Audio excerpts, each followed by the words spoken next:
السلام علیکم ورحمۃ اللہ وبرکاتہ۔ بسم اللہ الرحمن الرحیم،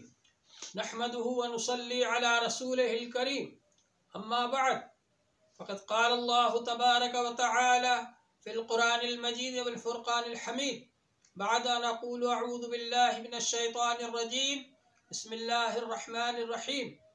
للذین احصروا فی سبیل اللہ لا يستطيعون ضربا في الأرض يحسبهم الجاهل أغنياء من التعفف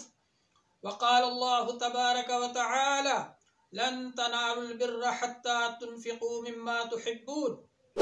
محترم حضرات، اللہ جل شانہ کا بڑا احسان ہے، اس کا کرم ہے کہ اس نے ہم کو یہ مذہب عطا فرمایا جو ہم کو اس بات کی تعلیم دیتا ہے کہ ہم مال بھی کما سکتے ہیں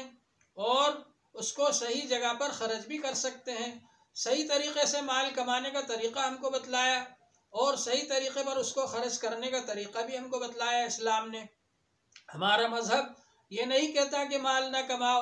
بیوی بچے نہ رکھو، بلکہ ہمارا مذہب یہ کہتا ہے کہ مال کمانا تمہارے اوپر فرض ہے۔ اللہ جل شانہ نے ارشاد فرمایا ہے، یا ایھا الذین آمنوا، اے ایمان والو، لا تلہکم اموالکم ولا اولادکم عن ذکر اللہ، تمہارے مال اور تمہاری اولاد تم کو اللہ کی یاد سے غافل نہ کر دیں۔ یہ نہیں فرمایا کہ مال مت کماؤ، بیوی بچے نہ رکھو، بلکہ یہ فرمایا کہ مال کماتے ہوئے بھی اللہ کو یاد رکھو اور بیوی بچوں کا حق ادا کرتے ہوئے بھی اللہ تعالیٰ کو یاد رکھو۔ اور حضور پاک صلی اللہ علیہ وسلم نے ارشاد فرمایا ہے،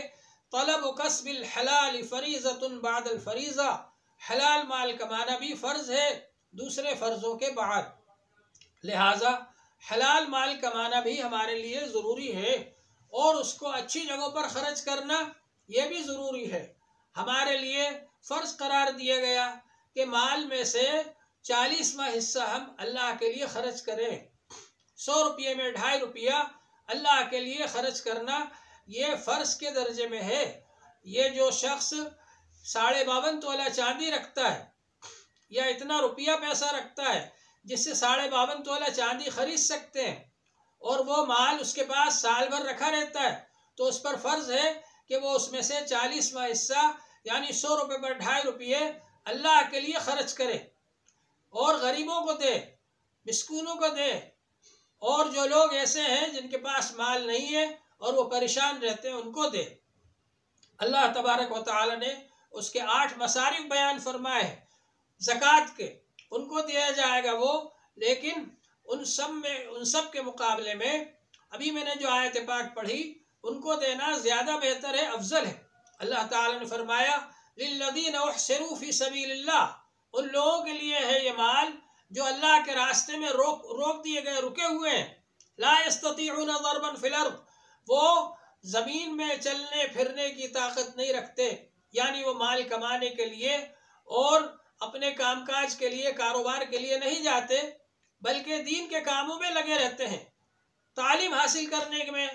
تعلیم دینے میں لگے رہتے ہیں۔ یحسبهم الجاہل اغنیاء من التعفف، ناواقف آدمی ان کو سمجھتا ہے کہ یہ مالدار ہیں کیونکہ وہ سوال کرنے سے بچتے ہیں، تو ایسے لوگوں کو دینا یہ افضل ہے۔ چنانچہ علماء نے لکھا کہ طلبہ پر، علم دین حاصل کرنے والے طلبہ پر اور علماء پر خرچ کرنا افضل ہے زکوٰۃ کا، جو کہ اس کے مستحق ہو، جو صاحب نصاب نہ ہو ان کو وہ دیا جائے گا۔ اور سب سے بہتر مصارف جو ہے وہ دینی مدارس ہے، اس لیے کہ بچے پڑھ کر کے اس کو آپ جو خرچ کریں گے اس کو خرچ کھا کر وہ دین کا علم حاصل کریں گے، دینی تعلیم حاصل کریں گے، دوسروں کو دینی تعلیم دیں گے، دین کو پھیلائیں گے، دین کی حفاظت کریں گے، دین کی خدمت کریں گے، تو ان بچوں کو زکوٰۃ دینا، صدقہ خیرات دینا دینی مدارس کے اندر یہ سب سے بہتر ہے، سب سے بہترین مصرف ہے یہ دوسرے لوگوں کے مقابلے میں، کہ وہ لوگ جو لوگ کہ آپ کا مال کھا کر کے شراب پی لیں گے، جوا کھیل لیں گے اور غلط کاموں میں اس کو خرچ کریں گے، اس سے بہتر دینی مصارف میں دینا ہے، دینی خدمات کے لیے دینا ہے۔ جو مدرسے چل رہے ہیں ان مدرسے کے طلبہ پر خرچ کرنا یہ زیادہ بہتر ہے دوسرے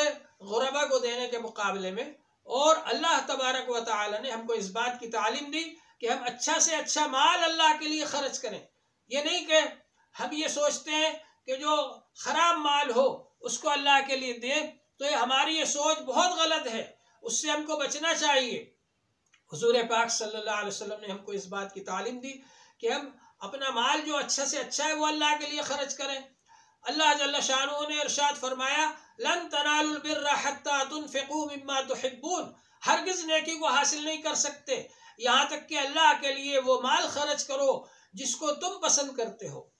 جو مال اپنے لیے پسند کرتے ہو وہ مال اللہ کے لیے خرچ کرو۔ یہ ہے افضل صدقہ، بہتر صدقہ، کہ تم ان مالوں کو بچا کر اپنے لیے نہ رکھو، بلکہ جو مال اپنے لیے پسند کرتے ہو اچھا سے اچھا وہ خرچ کرو اللہ کے لیے۔ آج کل کیا ہے کہ جو خراب مال ہوتا ہے وہ دے دیتے ہیں مدرسوں کے اندر اور اللہ کے لیے ایسا نہیں ہے۔ اگر کتا روٹی لے کر بھاگا، اس کے پیچھے بھاگ رہے ہیں، کتا کتا کتا جب وہ لے گیا تو آخر میں کہہ دیا لے جا اللہ کے لیے، ایسا نہیں ہے۔ اچھا سے اچھا مال اللہ کے لیے دینا چاہیے۔ ایک صاحب ایک بزرگ کے پاس میں بہت دنوں تک رہے، جب وہ جانے لگے تو انہوں نے کہا حضرت کچھ نصیحت کر دیجئے، تو حضرت نے فرمایا جاؤ اللہ کو سب سے بڑا سمجھنا، اپنے آپ سے بھی بڑا سمجھنا۔ انہوں نے سوچا کہ یہ کیا بات ہوئی، اسی کے لیے تو ساری محنت ہے اور اتنے دن تک ہم رہے یہاں پر۔ جب وہ جانے لگے تو حضرت نے 3 قسم کے کھانے بنا کر ان کو دیے، ایک ٹفن کے اندر، ایک ڈبے میں تو اچھا بہت اچھا کھانا تھا، پھر دوسرے ٹفن میں، پھر تیسرے ٹفن میں۔ اب جب وہ گئے پہلی منزل پر، جب وہ اترے تو پہلی منزل پر اتر کر کے انہوں نے کھانا دیکھا تو اوپر والا کھانا بھی اچھا تھا، لیکن بیچ والا اس سے بھی اچھا تھا، اور سب سے نیچے کے ڈبے میں جو رکھا تھا ٹفن میں وہ اس سے بھی اچھا تھا۔ تو سب سے زیادہ اچھا کھانا انہوں نے پہلی منزل پر کھا لیا، اور اس کے بعد جب دوسری منزل پر پہنچے تو پہلی منزل پر جو کھانا کھانا چاہیے تھا وہ خراب ہو چکا تھا، اور دوسری منزل والا کھانا وہ کھا رہے تھے۔ تو اس موقع پر وہ جو خراب ہوا کھانا وہ ڈبہ بھی ان کے پاس میں رکھا ہوا تھا، اس بیچ میں ایک صاحب آ گئے چادر اوڑھ کر کے، اور انہوں نے کہا اللہ کے نام پر دے دے، تو انہوں نے وہ والا کھانا دے دیا جو خراب ہو چکا تھا۔ تو وہ بزرگ وہی تھے جن کے پاس سے آ رہے تھے، وہ بزرگ نے چادر ہٹائی اور کہا میں نے تجھ سے کہا نہیں تھا کہ اللہ کو اپنے آپ سے بڑا سمجھنا۔ تو آج ہم لوگوں کا حال یہ ہے کہ ہم کم سے کم تر چیز جو ہوتی ہے وہ اللہ کے لیے دیتے ہیں اور بہتر چیز کو اپنے لیے رکھتے ہیں۔ اسلام نے ہم کو اس بات کی تعلیم دی کہ ہم اچھا سے اچھا مال اللہ کے لیے خرچ کریں، بہتر سے بہتر مال اللہ کے لیے خرچ کریں، اور زکوٰۃ دینا تو فرض ہے۔ اگر زکوٰۃ نہیں دی، سونا چاندی ہے، اگر اس کی زکوٰۃ نہیں دی، سونا چاندی چاہے رکھا رہے ہمارے پاس، استعمال میں آئے یا نہ آئے، ہر حال میں اس کی زکوٰۃ دینا فرض ہے۔ اور اسی طرح سے ہر سال زکوٰۃ دینا فرض ہے سونے چاندی کے زیورات کی۔ اور وہ مال جو ہمارے پاس میں رکھا ہوا ہے 52.5 تولہ چاندی کی قیمت کا، اس کی بھی زکوٰۃ دینا فرض ہے۔ وہ کھیتی باڑی جو پیداوار ہوتی ہے، وہ کھیتی باڑی کی پیداوار میں سے فرمایا اللہ تعالیٰ نے وَآتُوا حَقَّهُ يَوْمَ حَصَادِهِ، کٹائی والے دن ہی اس کی زکوٰۃ نکال دو، دے دو۔ اور بہتر یہ ہے کہ آپ اس کو کٹائی والے دن دے دیں، ورنہ جب غلہ نکل آئے اس وقت دے دیں۔ تو اس میں جو سچائی آپ نے خود کی ہے، آپ نے خود اگر سچائی کی ہے تو 20 بورے پر 1 بورہ ہوگا، اور آسمانی پانی سے جو سچائی کی ہے اس میں 10 بورے پر 1 بورہ ہوگا۔ تو یہ اللہ تبارک و تعالیٰ کا حق ہے، اس کو حق کو جتنا جلدی ہو سکے نکال دینا چاہیے۔ اللہ تبارک و تعالیٰ ہم سب کو عمل کی توفیق عطا فرمائے۔